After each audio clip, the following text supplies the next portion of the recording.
Hello guys, so welcome to Nurse Everything, where you get your nursing health and lifestyle tips. First of all, shout out to one of my subscribers, Callisto Tessie. She made some video recommendations. She suggested some topics that she would like me to cover in my videos, and this is one of them. Also, some other people have asked about this, so here we are. We're going to be talking about packing for relocation to the UK. So if you're here, you're probably wondering what to pack, what to bring, and you're confused. Got you covered. Okay, so we'll talk about things to consider first, highlights, different factors, and then we'll talk about I'll list things to pack in different categories just in case something skipped your mind.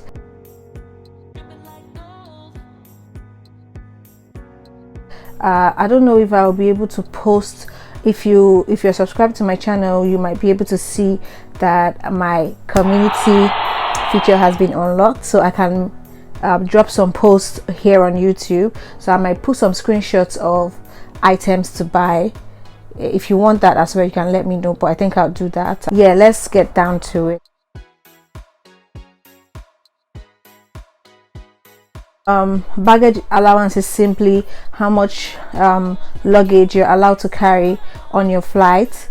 For this, I think the best thing to do is to check the website of the airline that you booked your ticket with. I don't think it's wise to just assume or use a generic information and say, oh, Mr. A went with 2 bags, so I should go with 2 bags. I think it's wise for you to check your websites, your airline's website. They usually send this information as well when you get your ticket, so I think the website is the best bet for you to get the best information. When we traveled, we went with British Airways, and the baggage allowance was 2 23 kg bags, one hand luggage, and I think a hand carry, maybe like a backpack or like a handbag. So this information, you'll find it on your airline's website. Some people like to go all fancy and buy like boxes, matching boxes and the rest. If that's you, no problem. But if you want to maximize your baggage allowance, you might want to consider getting something light and durable, so something that is strong and something that is lightweight. You don't want something that is going to take out, let's say now you have, for example, 23 kg allowance, and your bag itself is already weighing like maybe 5 or 10 kg. I think that's like counterproductive, and I don't know, you're trying to take as much as you can because you're relocating, you're going to a new country. So I mean, you might want to just make use of all that you can. All right, and then that's for checking your check-in bag. So you want your check-in bag to be as light as possible so that you can maximize your weight, your allowed weight. Okay, and then for the hand luggage, I think when you check your airline's website, you should see information as well about the size, the weight, the dimension. I think they're particular about the dimension when it comes to the hand luggage. This also might vary with your airline, so just check everything there. For British Airways, when we were traveling, the weight and dimension for the hand carry, the weight, I think it was also 23 kg, but they were particular about the dimension. That's like this, the length of the bag, the width. So I think there's a place you kind of like fit your bag in, so your bag should fit into that place. I'm talking about the bag that you put up, like the bag that you take into the plane and put up there. Yeah, you need to consider how you're going to weigh your bag. So when we were packing, we had to go rent a weighing scale. So there's this guy in our estate that sells cooking gas. So we had to approach him and get weighing scale. It was really convenient for us. We just paid, how much did we even pay? I can't remember, but we paid like a token, and then we could like borrow it for like an hour or so. All right, so that's a good idea. I think it's really good, and it saved us a lot of headache at the airport. In fact, when we even got to the airport and weighed our bag, it was even below, you understand, it was like below the, you know, different scales have like different sensitivity or something. I don't know, I think they tweak these things sometimes, but by the time we got to the airport, it was less, a little bit less than the 23 kg max. So we didn't have to like start flinging things, start sorting out our bags. We just weighed and, you know, off. So I think that's pretty handy. So you might want to get a weighing scale. Put your things while you pack your bags. After you pack your bags, you weigh them, and at least you have a rough idea of how much you're carrying in each bag. I think that makes everything easy for you.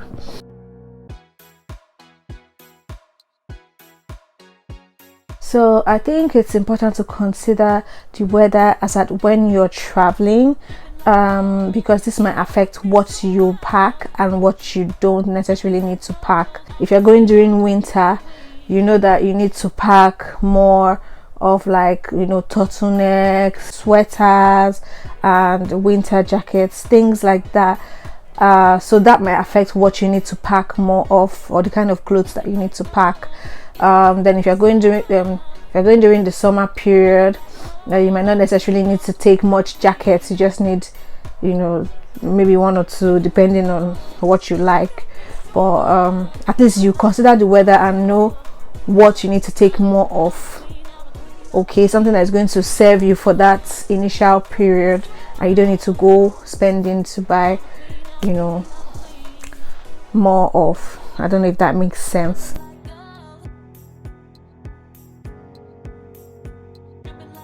Now, when I talk about budget, I think it's in two parts.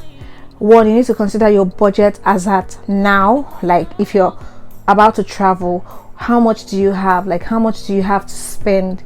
How much do you have in Naira to spend before you get there and while you're there, the initial period? Okay.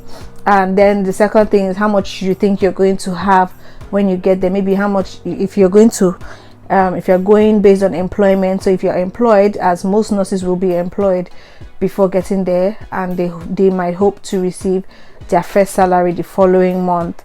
So it just depends. Are you going to earn money immediately or almost immediately you get there? Or are you going to be given stipends by your trust? Are you going to, are you going to stay with family where you don't need to cater for yourself?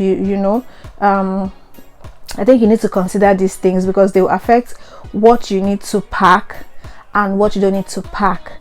This is because if you have, for example, if you're going to earn money very, very quickly when you come to the UK, there are a lot of things that you don't need to buy, because when you get here, you're going to buy them and you're even going to get them cheaper and get more quality stuff, just like say buying beverages, milk and all of that stuff. Those things are cheap here, so you don't need to start wasting your baggage space and taking milk, taking biscuits that you're going to get here very, very cheap, like way below £1 self. So I think that's a factor that you need to consider. But if you don't have any of such privilege and you're coming with your Naira, your hard-earned Naira, then there's really no hope of you earning as quick as possible, anything in pounds as quick as possible when you get here. So you definitely have more things to bring over so that you don't get to spend your Naira here and buy things in pounds. I don't know if that makes sense. So this is something that you need to consider as well. So you consider your budget. If you have to spend Naira, then you might want to buy some things that would keep you going for the the first few, maybe the first few weeks or the first few months before you start earning whatever you're going to earn in pounds, and you'll be able to cater for yourself, those basic things. Okay.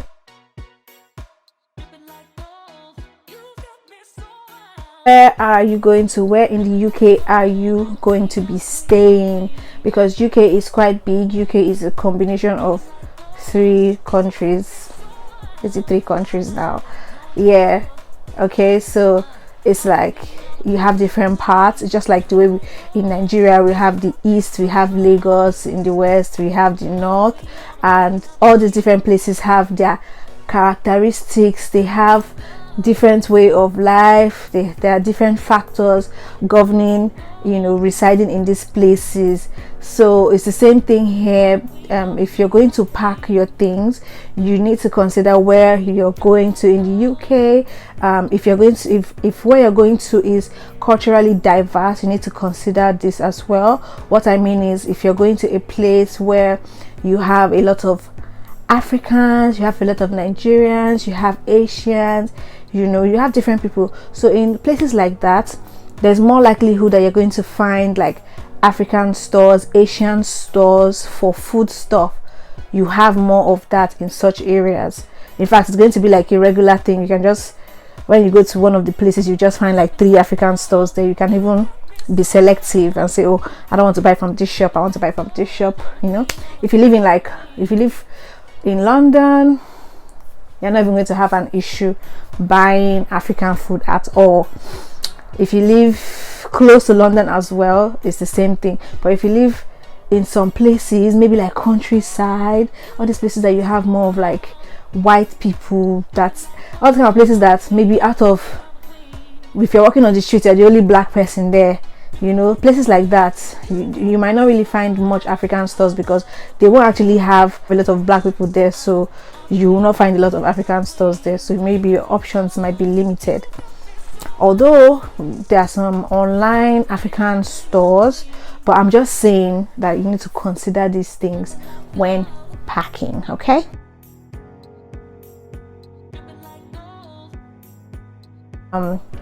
What goes where? So I'm talking about when you're packing or before you start to pack. Like I referred to in the first point, which is your baggage, you need to go and check out your airline's website. I think there you'll be able to find some restrictions. There are some things that are not allowed on that plane. Okay, so I think there are different rules as well that pertain to different countries. But basically, when you're considering packing, you need to think of what's going to go into your check-in bag. That means you need to consider what's going to go into your big bags that you're going to check in. Then you need to consider what's going to go with you into the plane. That's your hand luggage, and then your backpack or your handbag. And from superficial knowledge, I remember that there's some things that are not allowed to go on the plane. You're not allowed to take a lot of liquids. So if you're carrying things that are like liquid and stuff, just make sure you put them in your check-in. Check them in. If you're taking sharp objects, if you have something like scissors, or because I remember that when I was traveling, my forceps, I had this suture pack that had like scissors and everything. When I got to the airport in the UK, it was seized because it's not allowed. Yeah, so was it in the airport? When I got to the airport in Nigeria, Murtala Mohammed. Yeah, so my pack was seized because I had a lot of sharps there and I put them in my backpack. I wasn't really like aware of it, so you might want to be careful. If you have sharp, maybe like scissors, a small knife or anything like that, just put them in your check-in bag to be safe. If you're taking large quantity of liquids as well, maybe like palm oil, groundnut oil, or whatever it is you want to take, I think it's best to freeze your palm oil, because I think freezing would not make it be liquid anymore, right? So freezing it will make it solid, and then it can go into your check-in bag. Okay, yeah, I think that's one thing to consider as well. Still on what goes where. I think you might want to also consider segregating your items. There's some things that at least should be in a place so that they don't maybe mess up your other things. Maybe food stuff can stay in a particular bag while your other things stay in another bag. Just depends on how, I think you know best how to arrange your stuff, but I'm just saying these are the things that you need to consider. Your documents as well, you might want to put your documents in your either in your hand carry on your backpack, because they're very important. You don't want a situation where you be in the airport and they say, oh, we need a copy of this, and you will not have access to your check-in bag because they've already been checked in. So you might want to put your important documents in your backpack or in your check-in bag. What am I saying? In your backpack or in your hand luggage. If you're watching this and you have more suggestions about things that should be considered, please do well to mention them in the comment section. I'll be so glad to see them, and others might learn from it as well. So yeah, that's it. So see you in my next video. Bye.